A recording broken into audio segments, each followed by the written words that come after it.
What is Biomutant?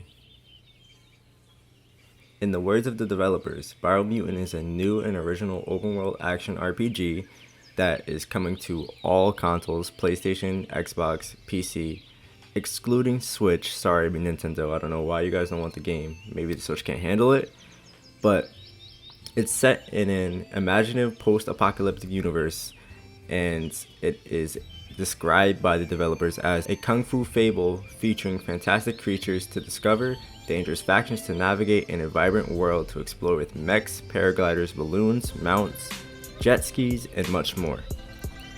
So, it has fast-paced combat, a deep character customization, loot, a deep crafting system, a karma system, dynamic weather, and a night and day system, which the enemies and the NPCs are all affected by.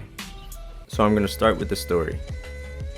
So there was a global disaster causing poisonous oil to seep up from the ground and taint the Tree of Life. The Tree of Life is pretty much the world tree. I'll probably be using both to explain it, so I'll be going back and forth. Either I'll say the Tree of Life or the world tree. Whatever happens to the Tree of Life is what happens to the real world. So if the Tree of Life dies, the world dies. The Tree of Life is a big tree that lives in the center of the game, and it has 5 different roots that are spread out across the world. All 5 of these roots are being eaten by 5 different boss creatures, which are called World Eaters. And the gist of the game, the goal of the game, is to either decide if you want to kill these boss creatures, which you don't have to kill them, you can spare them depending on how you want to play the game. And there's 6 different tribes to interact with inside this game too. Half of them want to help the tree and pretty much save the world, restore it to what it used to be, and the other 3 want to pretty much focus on themselves, focus on their tribes, and do whatever they want to do, so they're not really worried about the tree and the world eaters and the state of the world. So the karma system is pretty much linked to the tribes and also companions that you can have in the game, because yes, you can have companions to help you out throughout the story and throughout your open world adventures. So the more you help a tribe, the more access you get to things like quests, gear, and other benefits that that specific tribe provides. But in turn, the other tribes may not like you as much anymore. They may grow resentment towards you because you're helping tribes that they don't really like. So you helping one tribe could end up leading to you destroying a whole entire other tribe because of the fact that they don't like you anymore. But you also do not have to help any tribes at all. You can do everything on your own. You don't have to align yourself with the tribe, or you can pretty much give and take from every tribe. You're not stuck with one tribe throughout the entire game once you make that choice. So that's kind of cool. The gist is that the world tree is being killed off by world eaters, and you can team up with tribes to either protect the tree, or you can let the tree die with the other tribes, or you can just stay on your own and decide on what you want to do later on. The game has multiple endings, so your choices that you decide to make really do matter. So after the introduction, you're not forced to do anything. Like, the story missions are always going to be there. You can do side quests, you can just explore the world, you can do whatever you want after the introduction. So everything is just going to be waiting for you there. That's pretty much the gist of the story, so let's move on to the character creation. When creating your character, you have to choose from a lineage to join, or a class if you want, and also a DNA strand that you'll have to choose from. So this pretty much dictates your character's genetics and the evolutions that your character ends up making throughout the game. That consists of things like making your character bigger to take more damage, which would also make you slower and more dumb. So if you want to make a big dumb brute, you can, but you can also make a really agile character, but you'll be more squishy, so you'll take less damage and you'll die a lot faster. You could also make a character that's super smart, but that would take away from your melee damage, and you'd probably be more focused on ranged weapons. I'll get more into the weapons later on. So your character build matters, but it's not super important because there's some things like mutations in different parts that you can find for your character. I'll get into that now. there's different contaminated areas in the world that can mutate your character permanently.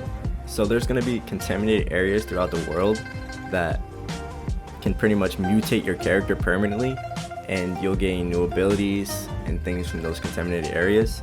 At the start, you'll also get some starting attribute points to put into different categories like strength, vitality, and luck.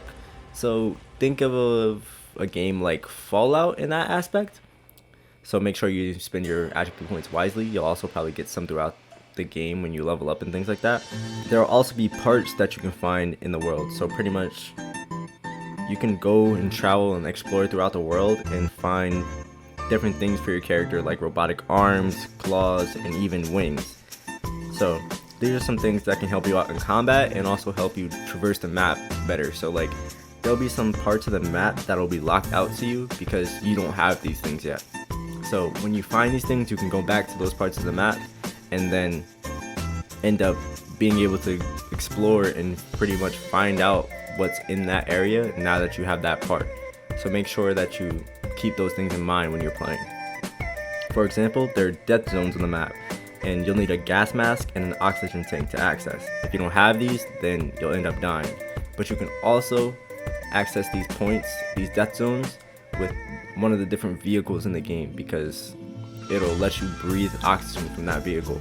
Of course, this probably doesn't last forever, so spend that time wisely. So these death zones probably have things like boss battles and high-end gear to look forward to. So make sure that when you get into these death zones, you're ready for that battle or you're ready to collect some loot. Now let's move on to the combat. The combat is Kung Fu themed with both ranged and melee weapons. There's also, I think, PSI or Psi attacks and energy, so pretty much think of like magic, or in another aspect, think of Ness and Lucas from Smash. So PK Fire, PK Freeze, things like that. So pretty much the combat is really all over the place, and you can focus on anything that you want. You can build your character, whatever kind of character that you want, you can build. So if you want a ranged gunslinger, you can make that. If you want a strictly melee Kung Fu fighter character, you can also have that. Weapons consist of things like guns, swords, nunchucks, magic, shotguns, I believe, power fists, which are like things that you can see in like Brawlhalla, some of the characters have.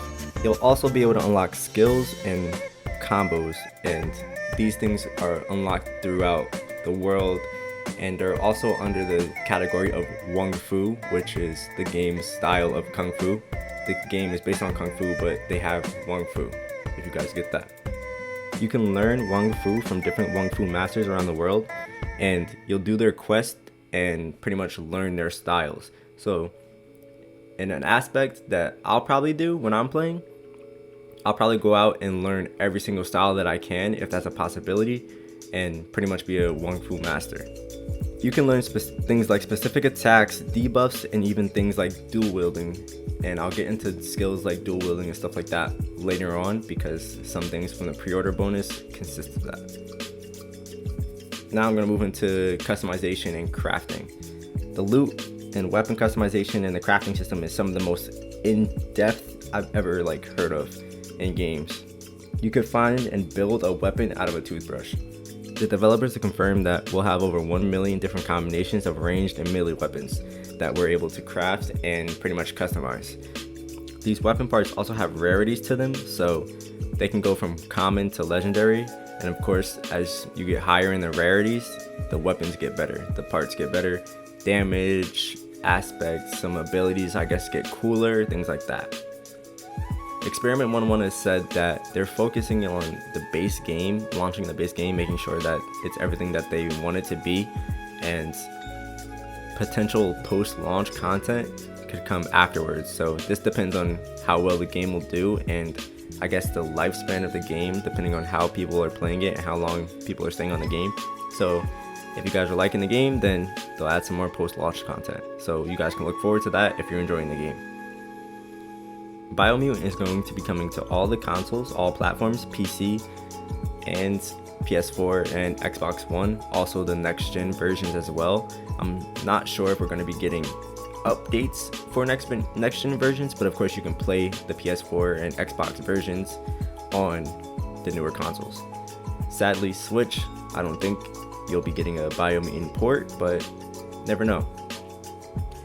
And to end it off, if you decide to pre-order the game, you'll get the mercenary class, which you can use from the start, which comes with dual wielding and I believe a katana and a wakizashi. And you don't have to pre-order the game to get the mercenary class. You can buy it later on afterwards, but if you pre-order it, you get to use it from the start. So you guys can look forward to playing or seeing Biomutant on May 25th. It'll definitely be on this channel, and it'll definitely be on a whole bunch of other people's channels. So if you guys are looking forward to Biomutant, if you like what you saw, if you like what you heard, make sure that you stay tuned. Like, subscribe to the video if you enjoyed this. If you're new here, become a dreamer. This isn't a video that I'll usually make, but something that I wanted to try out, give some guys some information about new games coming out. This is a game I've been looking forward to for a while, so this will definitely be on my channel. I'm not sure if I'll be playing through it, but I will be making some content on it, to say the least. So look forward to seeing Biomutant on the channel. If you're new here, become a dreamer. Check out some of my other content. But also, if you're looking forward to more Biomutant content, that'll also be here. And for all the dreamers that are already here, already subscribed, I know this isn't near, and I know this isn't a video that you were probably expecting, but this is something new I'm trying out on the channel. I'll probably be posting videos like this every once in a while whenever I get a new idea or whenever I want to cover a new game, I'm assuming. So you guys should expect Biomutant on the channel, like I said. And I hope you guys enjoyed the video. Let me know if you want more Biomutant content. Let me know if you're looking forward to the game. Let me know if you're going to be picking it up or straying away from it. Hope you guys enjoyed this video. Thank you for watching, and I'll see you guys in the next video. Peace. I think she's the one for me. In my dreams, love I can see. Moving too fast, I'm speeding. My heart is open, bleeding.